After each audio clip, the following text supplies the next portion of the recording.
Clock hour. Keep this thing moving. The countdown to the top 10, the top 5, the number one underrated producers list that I did years ago, back in the 2010s. This is the top 50 underrated producers in hip hop history. Let's get into it. At number 19, Kurtis Mantronik, Electric Avenue. That's what this guy was about. Electronic kind of beats that he made in his career. He's very a trailblazer, much of a trailblazer producer, man, more than any producer. Could have put him in the top 5, top 10. That's how innovative this guy was. He's a trailblazer, producer who infused electronic music into the hip hop lexicon. He was a leader, DJ. He brought us other influential 1980s hip hop electro funk group Mantronic. Mantronics released debut single Fresh is the Word, which is a club hit in 1985. The album made an early impact on early hip hop and electronic music. That was his niche, electronic music, electronic. And Mantronics defined a new sound of electro funk. Mantronics used a polyrhythmic style by creating tracks, mixing rap, house, dance, and Latin freestyle music.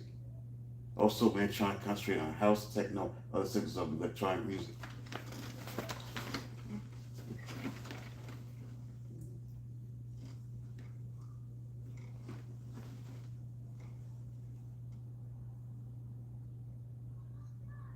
So let's get into why this guy is underrated. We're gonna start with he's underrated yet visionary producers in music history, not just in hip hop, but in music overall.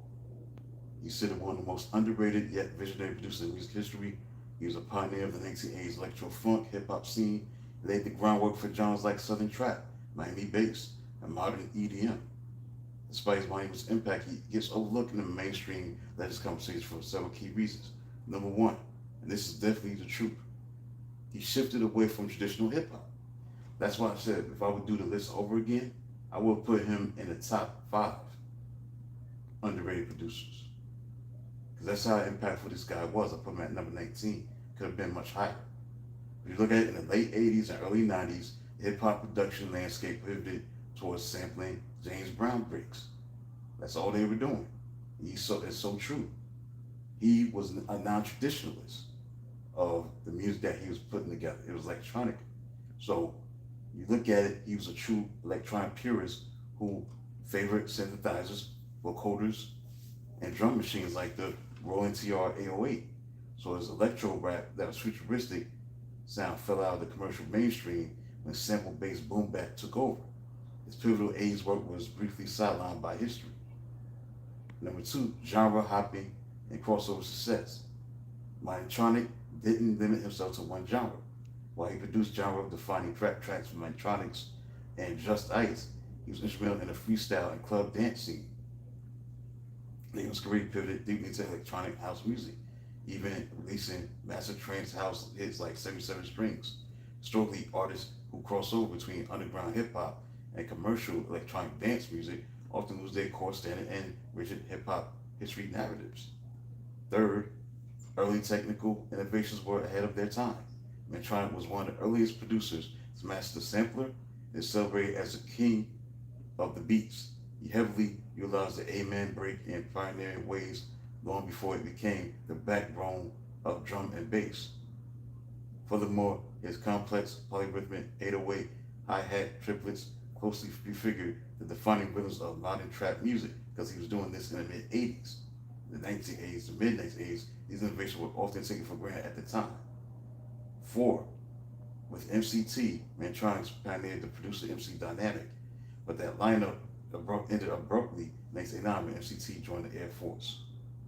U.S. Air Force, so Mantronic was never able to recreate the specific lightning in a bottle dynamic with subsequent vocalists, resulting in a fractured career narrative. So you look at Mantronic, his legacy is sacred within the underground music community. His legendary producers like Manny Fresh, DJs like DJ Shadow, continue to cite Mantronic as a foundational influence who operate with a technical sophistication few could match.